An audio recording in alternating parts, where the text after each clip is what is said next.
Diabetes is a serious chronic health threat. Diabetes. Type 2 diabetes. With diabetes. Type 1 Diabetes. diabetes. About diabetes. Diabetes. Anything can go wrong. Pre-diabetes. Diabetes. Diabetes. Diabetes. It's amazing how much everything affects your blood sugar.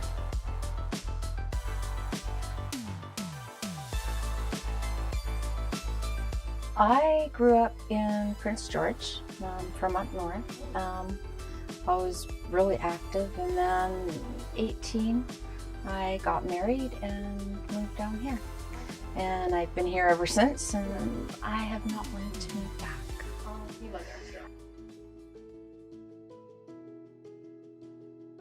I love it. The area is so beautiful. Yeah, it is.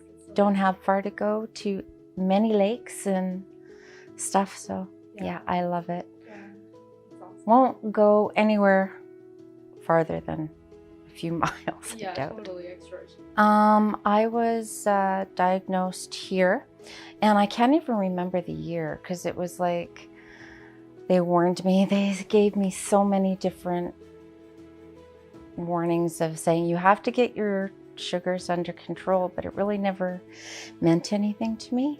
It's like, yeah, okay, I'll do it. But really, it was a lot of denial.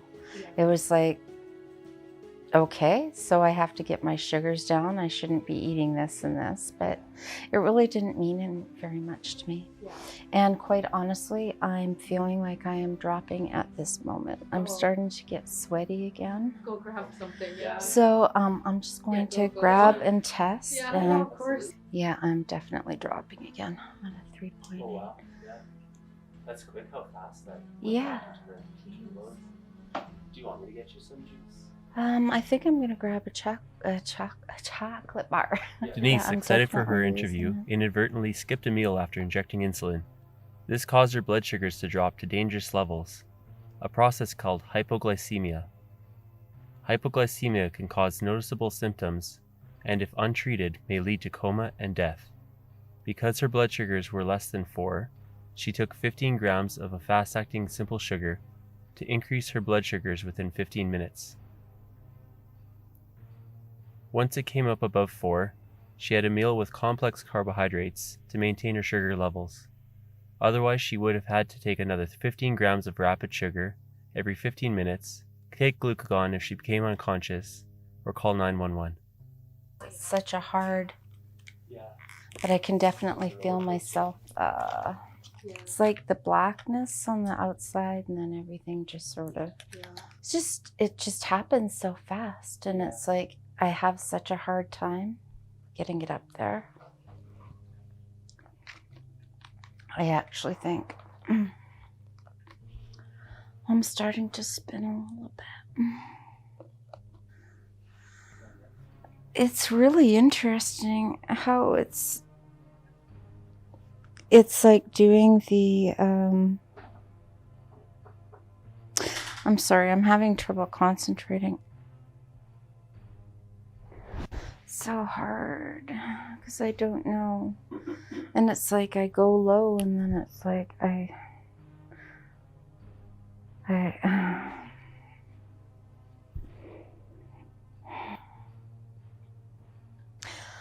wish I could get people inside of my head and my body, Yeah. and to actually feel how it is. I'm not sure. Yeah, it's like being in the dark. It's hard to deal with.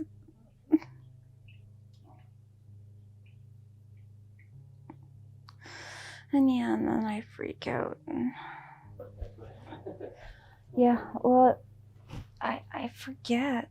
It's so hard. Yeah, that's what I was trying to do with the yeah.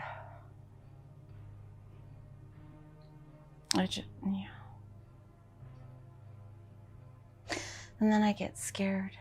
Sorry, I'm just having a lot of trouble focusing right now. And then my heart goes kerpa-thump. Yeah. It's getting a little bit better. I'm still sweating though. Oh, yeah, but It is so hard and to get all that together. Yeah.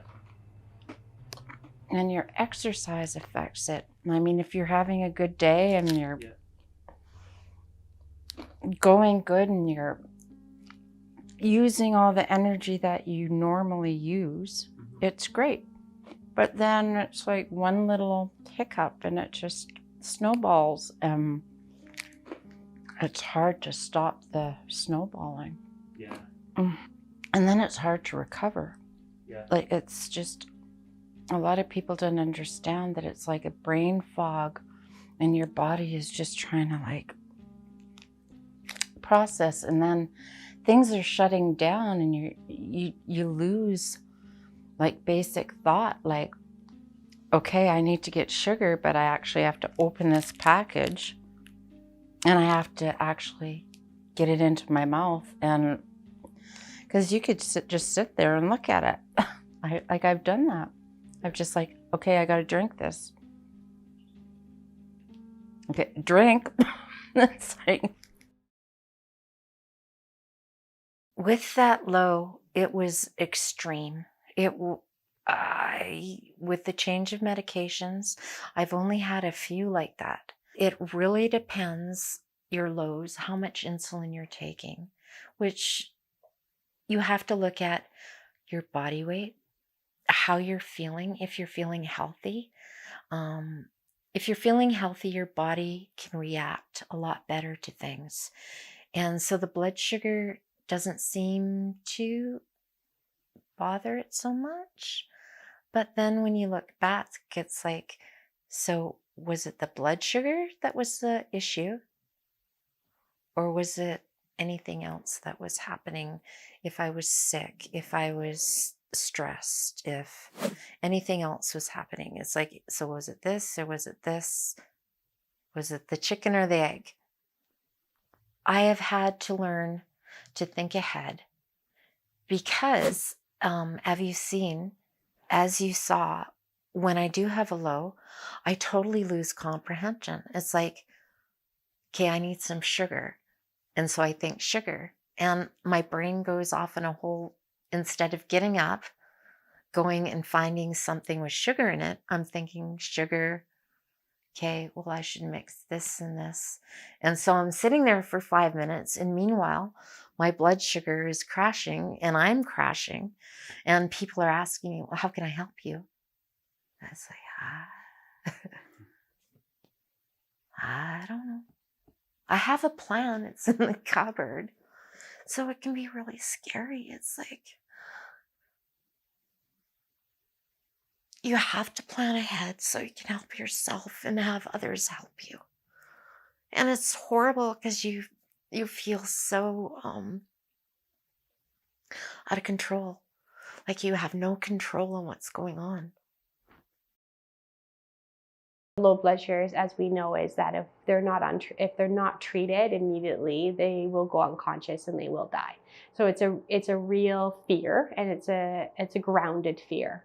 A lot of families get really afraid at nighttime, right? That they have this grounded fear that my kid might not wake up the next day. So that would be a horrible thing to live with. CGMs have really given family the ability to sleep all night and given them some peace, but that fear is always in the back of their mind, always. And I don't think it will ever go away. Insulin is kind of like a key to a lock. When you eat carbohydrates, all your fruits and all your grains, it gets broken down into sugar or glucose, and it just kind of floats around in your bloodstream.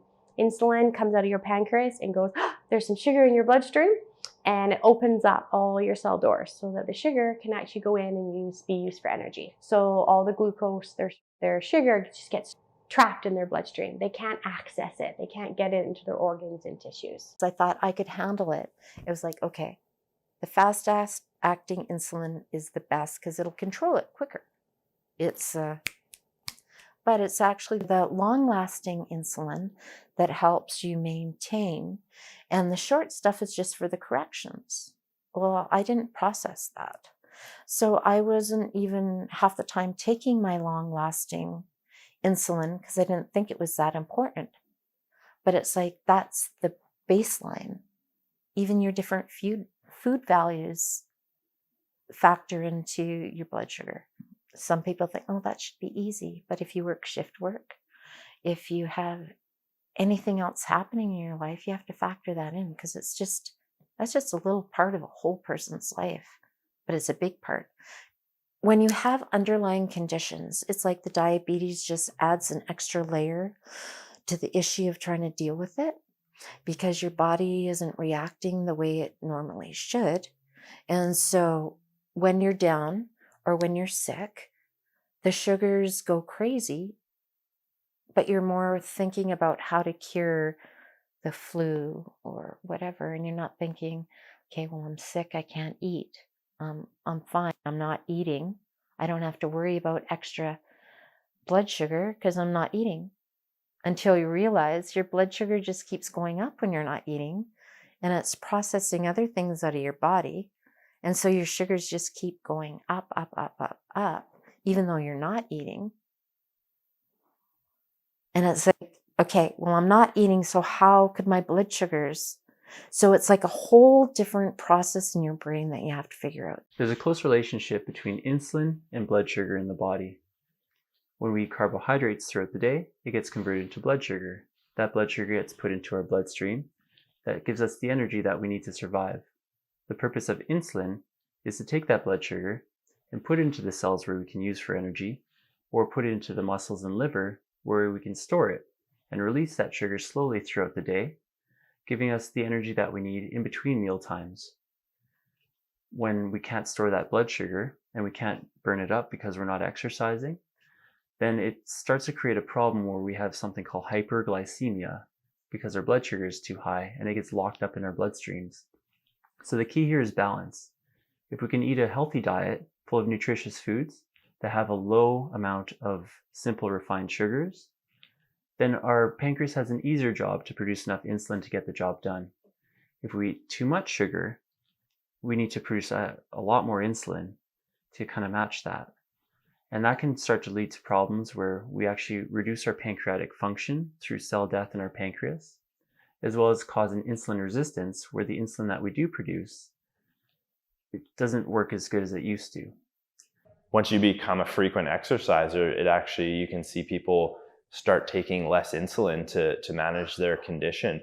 And for those that are on medications, they can start managing with less medications or less dosage. And then some people even manage to get off those medications, especially those with type 2 diabetes. Physical exercise has been shown to be just as effective as some medications in treating diabetics. Try one medication, it doesn't mean that there's other medication that you can try. It doesn't have to be, you have to be on metformin. You can be on a different one. There's even, or if you don't like needles, you don't have to be on insulin. And I think that's one other thing too is, and maybe a little bit of fear associated with it too, is if you aren't making those diet and lifestyle changes while being on the diabetes medications, you are having to check your blood sugar more often. You're having to give yourself needles. And for the most part, we're recommending it because we want to help you.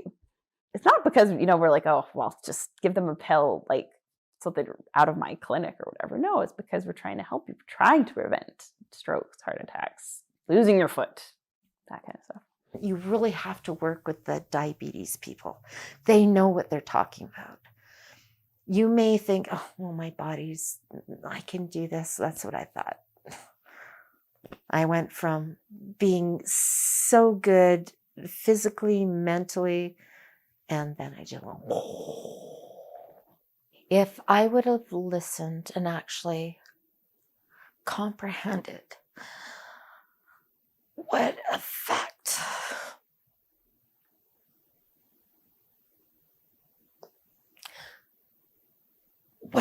it all had by just not being able to control my diet. But it's not just your diet, because stress, it's amazing what things go into making your body react. So what is considered good control? How do we know if the number that we're looking at is healthy or if it's looking a little bit high? Well, for that, we should really individualize those targets with our health practitioners, because what's healthy for some person might be dangerous for another. But in general, we take a look at one or more of three main tests. The first one being the A1C. A1C shows the percentage of our red blood cells that have sugar attached to them. And this indicates how our control is over a 3-month period. So we try first with diet exercise. So there's quite a bit of leeway there. But if that's unmaintainable, then we have to start adding medications to help bring that down. The other thing that we look at is our fasting blood glucose, which is determined after at least 8 hours without eating or drinking. The third test, essentially we just give you 75 grams of glucose. We wait 2 hours to see how your body handles that, retest, and make sure that your levels come back in a normal range. Now, once we're diagnosed with diabetes, we will try to keep our A1C less than 7. However, if we can get less than 6.5, it actually shows more resistance against retinopathy in our eyes and nephropathy in our kidneys. So we try to go for that more aggressive target if we can do it safely.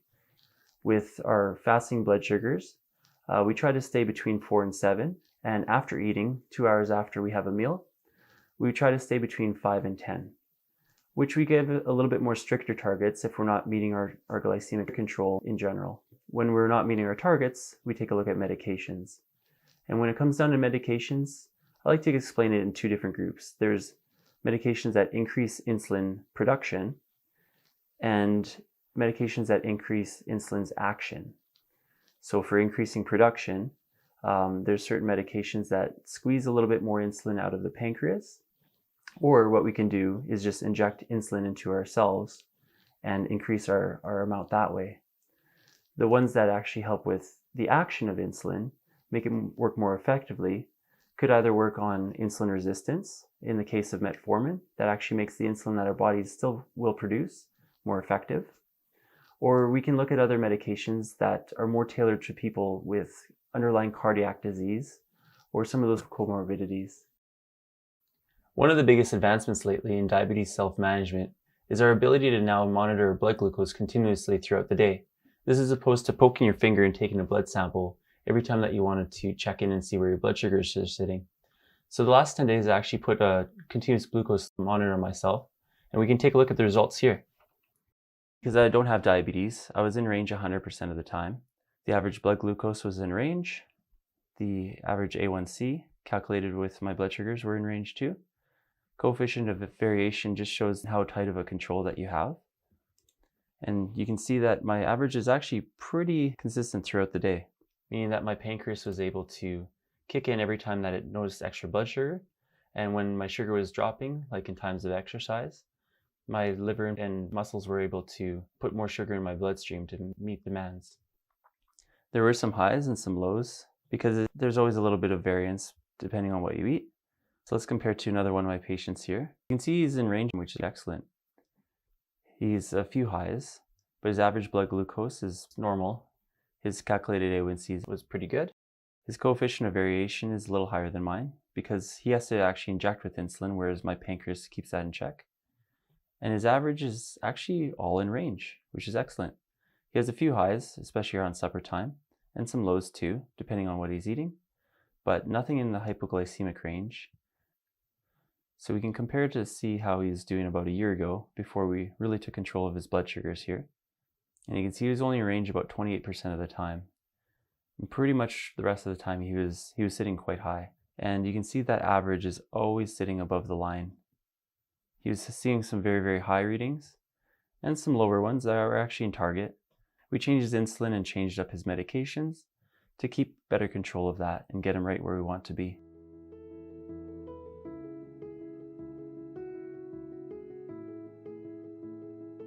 Supplies aren't free, right? At my job, I can get, like when I work with kiddos with special needs, I can get them a free housekeeper to clean their house, but I can't give them a free pump, right? Like how does that work in BC where you're a life-saving medication, it's not 100% covered? Yeah, and it's just not the supplies, there's just cost to having diabetes. They all need to wear fanny packs, right? Because they all have to put their cell phones into their fanny packs. They all have to have an entire school bin full of expensive high-end granola bars and juice boxes and sugars. That all adds to their expenses and none of it's covered. Do you have any idea how much it costs to be a diabetic? So many pills, different insulins. It's incredible. And they are trying to make it a little easier, but at the same way, it's like we're not confronting the main issue, which is our food and nutrition, our exercise, how we relate to people with issues. We don't have to medicate everybody for everything. If we had people that would be happy to go walk with a person, to help them with their blood sugars, or to just be there to help them eat properly, what a different world this would be. The doctor's like, okay, you got to get your sugars down. It's like, okay, so I use the insulin a little bit more, and then didn't have enough money to pay for the cost of the insulin. And in my brain, it's like, I can't afford it. I can't afford it. So I would skip doses. It's like, well, I just won't eat. And so then I'd have a low, and then I'd have a high. And so work was like, what can we do to help you? And it's like, I don't know. I can't even help myself. I'm still trying to figure this out. And they're like, well, we can't have you here. It's definitely hard because I'm at a point where I have to prove I can go back to work, or they're going to put me on long-term disability. And that scares the crap out of me because I have no idea how my medications are going to work. Am I going to be covered? How much money am I going to make? I mean, I've worked hard, but I haven't saved anything. I put everything into just living, right? And then with medications changing and finding out that certain insulins, I've had to change my insulins a few times. And now I'm back on the more expensive one, but it seems to be more beneficial for me. So again, it's like that old saying, do I want to eat or do I want to have power this month?